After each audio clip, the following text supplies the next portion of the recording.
সন্মানীয় কৰ্মচাৰীসকল, জনাইছোঁ এটা বিশেষ গুৰুত্বপূৰ্ণ খবৰ যে আগন্তুক যি বিধানসভা নিৰ্বাচন 2026 চনত যিসকল কৰ্মচাৰীয়ে পলিং বিষয়া হিচাপে অৰ্থাৎ প্ৰিচাইডিং বা পলিং অফিচাৰ হিচাপে কৰ্মৰত থাকিব, তেওঁলোকে ট্ৰেইনিং লগতে নিৰ্বাচন সংক্ৰান্তীয় কামৰ বাবে মুঠ কিমান টকা পাব সেই সম্পৰ্কে মই এইটো ভিডিঅ'ত আপোনালোকক সবিশেষ জনাম যে কিহৰ বাবদ আচলতে টকাটো পায় হিচাপ কৰি জনাম। আপোনালোকে শেষলৈকে ভিডিঅ'টো ভালকৈ চাব।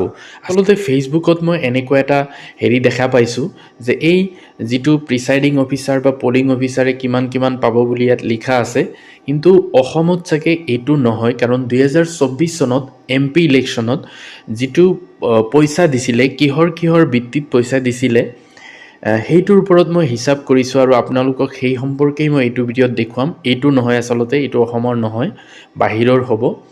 আৰু যিহেতু 2025 চনতে এটা নটিচ ওলাইছিলে, মই এটা ভিডিঅ'টো দিছিলোঁ যে এতিয়াৰ পৰা পলিং অফিচাৰসকলৰ প্ৰিচাইডিঙে হওক বা ফাৰ্ষ্ট পলিং, ছেকেণ্ড পলিং সকলোৰে প্ৰত্যেক দিনৰ বাবদ যিটো পইচা আগতে পাইছিলে সেইটো বৰ্তমান বৃদ্ধি কৰিছে। তো সেই হিচাপে কিমান টকা হ'ব মই সেইটো আপোনালোকক দেখাম যে প্ৰিচাইডিং অফিচাৰ বা first polling, second polling, third polling সকলোৱে কিহৰ বাবদ পইচা পায়। তো আপোনালোকে শেষলৈকে ভিডিঅ'টো ভালকৈ চাব।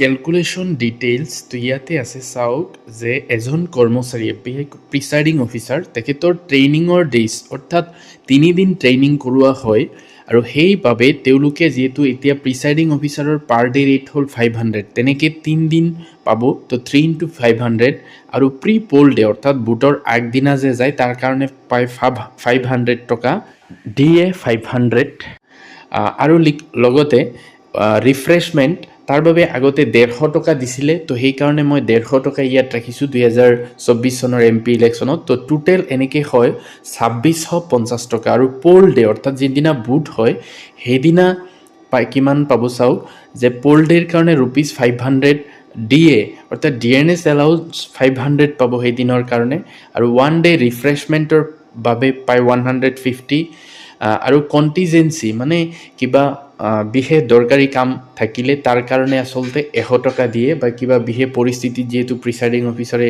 এইটো কিনিব লগা হয় আৰু তাৰ কাৰণে। তো এনেকৈ পল ডে পাব 1250 টকা, আৰু এনেকৈ টোটেল হয় 3900 টকা, অৰ্থাৎ 4000তকৈ 100 টকা কম। তো এইটো গম পাইছে যে প্ৰিচাইডিং অফিচাৰ এজনে আচলতে এইটো পইচা পাব। এতিয়া চাওক যিজন ফাৰ্ষ্ট পলিং অফিচাৰ থাকিব তেওঁ কিমান পাব। তো তেওঁ এইটো চাব পাৰিছে, ট্ৰেইনিং তেওঁলোকৰো 3 দিন থাকে আৰু সেইকাৰণে 400কৈ 400 × 3, আৰু প্ৰি পল ডে তেওঁ পাব 400 টকা, DA 400 টকা, আৰু 1 ডে ৰিফ্ৰেছমেণ্ট তাৰ কাৰণে পাব 150 টকা। এনেকৈ টোটেল হয় 2150 টকা। তাৰপিছত যিদিনা পল ডে থাকিব অৰ্থাৎ ভোটৰ দিনাখন, সেইদিনৰ কাৰণে পাব 400 টকা, আৰু DA পাব 400 টকা, লগতে 1 ডে এণ্ড ৰিফ্ৰেছমেণ্ট 150, এনেকৈ পাব টোটেল 950 টকা। আৰু যিজন ফাৰ্ষ্ট পলিং অফিচাৰ তেখেতৰ টোটেল হৈ যাব আপোনাৰ 3100 টকা, অৰ্থাৎ ফাৰ্ষ্ট পলিং অফিচাৰ এজনে মুঠ 3100 টকা পাব নিৰ্বাচন সংক্ৰান্তীয় কামৰ বাবে। তাৰপিছত চাওক ছেকেণ্ড পলিং অফিচাৰ এজনে কিমান টকা পাব। ট্ৰেইনিং 2 দিনৰ কাৰণে 400 টকাকৈ 800 টকা, প্ৰি পল ডেৰ কাৰণে 400 টকা, তাৰপিছত DA বা ডিয়াৰনেছ এলাউন্সৰ কাৰণে 400 টকা, আৰু ৰিফ্ৰেছমেণ্টৰ বাবদ আচলতে ইয়াতে হেৰিটো ক্লিয়াৰ হোৱা নাই, 150 টকা, এনেকৈ 1750 টকা। তাৰপিছত পল ডেট 400 টকা, আৰু DA বাবদ 400 টকা, আৰু ৰিফ্ৰেছমেণ্টৰ বাবদ 150 টকা, এনেকৈ 950 টকা, আৰু টোটেল পাব 2700 টকা। আৰু যিজন থাৰ্ড পলিং অফিচাৰ আছে তেখেতৰো একেই, ট্ৰেইনিং 2 দিনৰ কাৰণে 400 টকাকৈ, প্ৰি পল ডে 400 টকা, আৰু DAৰ বাবে 400 টকা, আৰু ৰিফ্ৰেছমেণ্টৰ বাবে 150 টকা, এনেকৈ 1750 টকা। আৰু পল ডেত 400 টকা, DA 400 টকা, আৰু ৰিফ্ৰেছমেণ্টৰ বাবদ 150 টকা, এনেকৈ 950 টকা, আৰু টোটেল হৈ যায় 2700 টকা।